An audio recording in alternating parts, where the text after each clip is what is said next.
Council asked me if I could do a little history of the church, and it's going to be pretty hard to do the history of 85 years in a few minutes, but we'll do what best we can.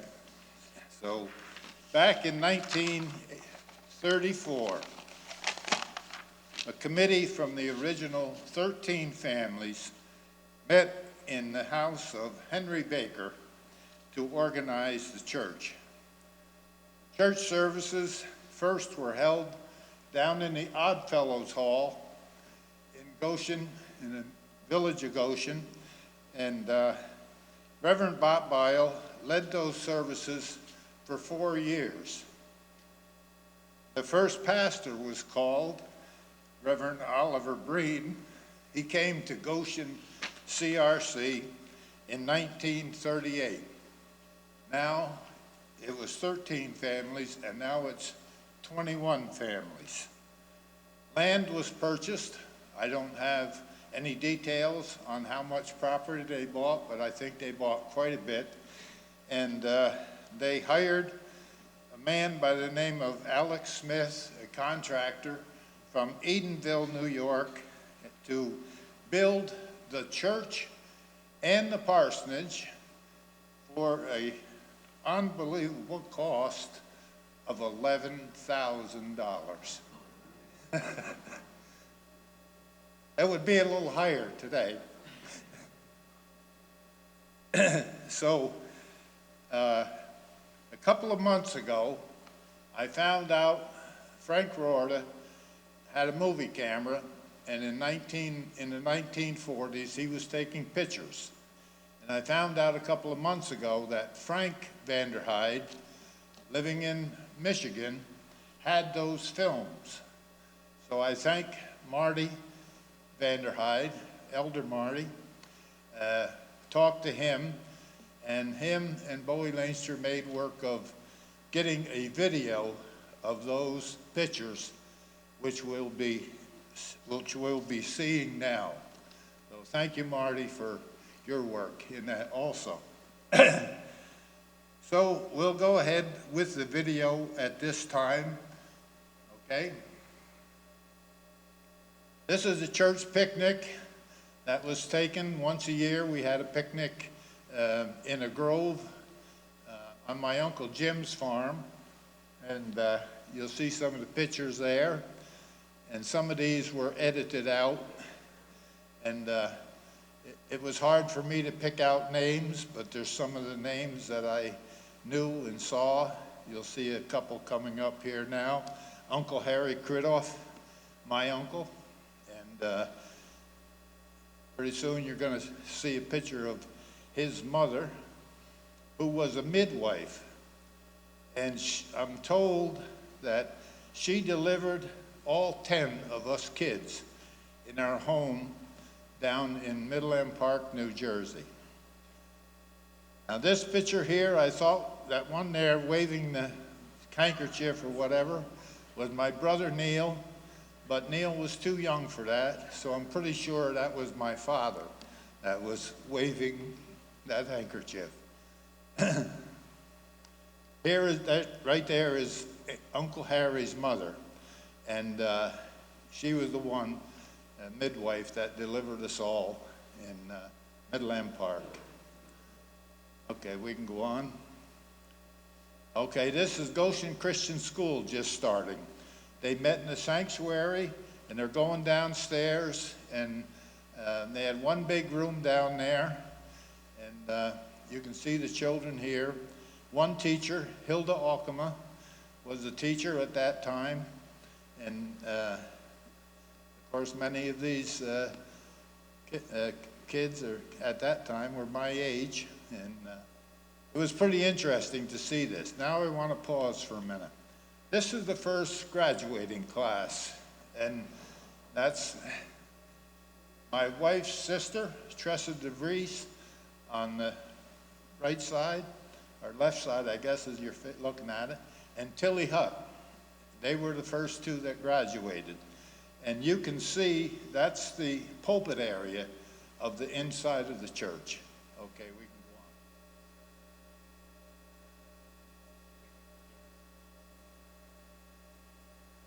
Pretty soon you're going to see some pictures of Reverend Highbor. You can see his car parked up alongside of the house there. And if you look close pretty soon, there's a sidewalk coming out of there.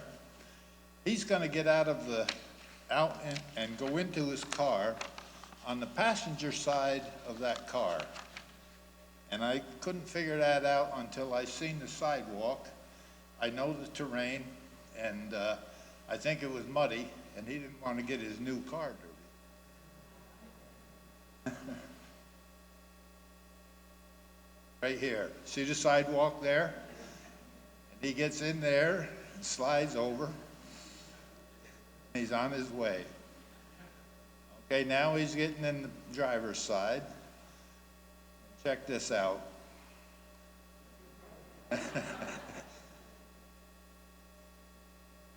Backing around, and you can see the driveway wasn't paved at that time. That's the same exit that's up there right now. Wasn't too many cars on the road, and he never stopped. He just pulled right out and headed down to Goshen. Okay, now we're going to fast forward to the 1950s. This is the building of this church, this sanctuary right here. And you can see a couple of guys digging by hand, and and they're digging the line from the pole to the church to put the electric in. I talked to Scott yesterday, and he said, a couple of years ago, that all had to be replaced. They had a short circuit, and they shut the power off to the church. He said, I wish they had laid that wire in sand instead of the old dirt that was there. So anyway, when the church was being built, there were 90% farmers, dairy farmers, and they had a schedule that 2 or 3 farmers would be here every day for donated labor. And if anybody got their work done and didn't have anything, they showed up also. So there was usually probably anywhere between 4 and 6 or 8 farmers donating their labor. Martin Vanderhyde was the general contractor, my uncle, and he had probably the biggest masonry business at that time in the 1950s in all of Orange County. Here you can see the basement going up, and the lintels over the basement windows. And it was just an amazing project when you stop to think of it. You can see kind of all that lumber laying on right here, all the lumber laying on the ground. And you'll see in a minute the reason for that. That's Martin Vanderhyde, and our pastor at that time was Reverend J.P. Smith, and this is the service that we had for the laying of the cornerstone. You'll see that there's quite a few people here. And also up on there, standing closest to the corner, is Nick Ozinga, who was also on the committee and also an elder of that. And he was one of the original members, and so was Martin Vanderhyde of the 13 families.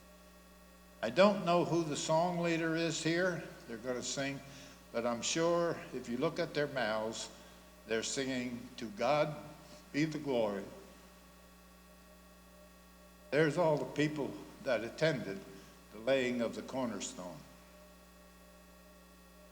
You can see the driveway, and you'll see a little bit of the parsonage, I think, here. Yeah, just the bottom there is the parsonage, which we have now. We bought that in 1961. And Reverend Walter Tulsmer was our pastor at that time, and he moved from the original parsonage to the one that's right across the way here. This is a little dark, but that was right in the front of the church. There's the beams for the for the sanctuary right there.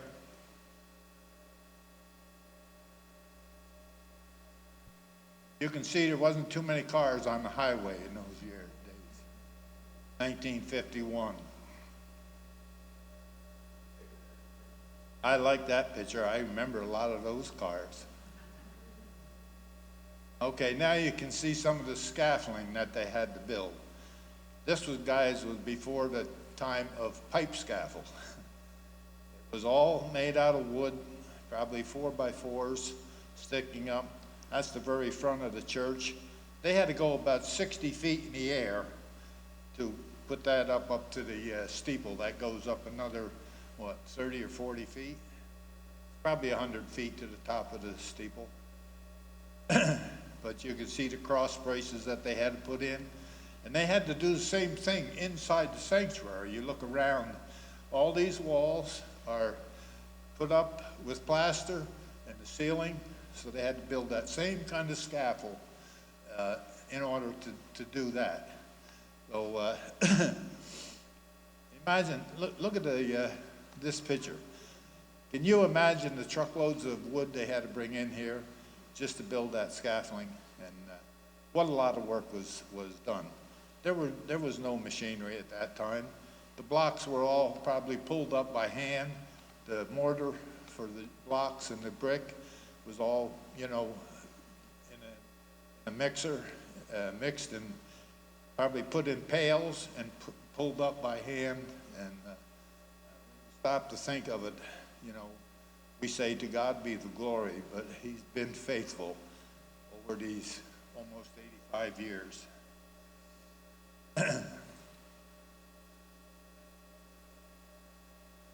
This is all inside the building now. That's why it's so dark.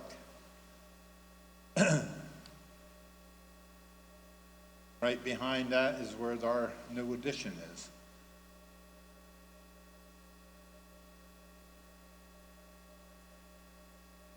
Someday I hope we can have a program where we can show the entire video, part of it.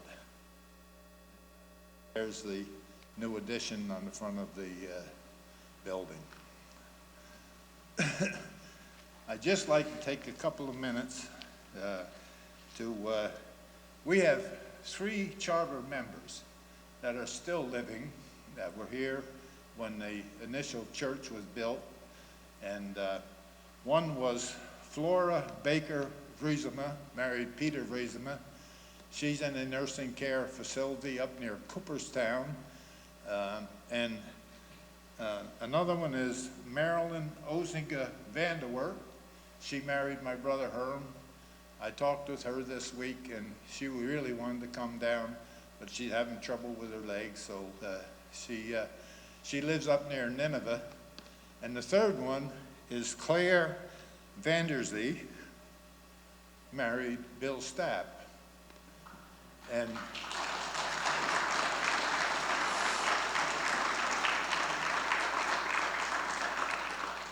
we're just so happy.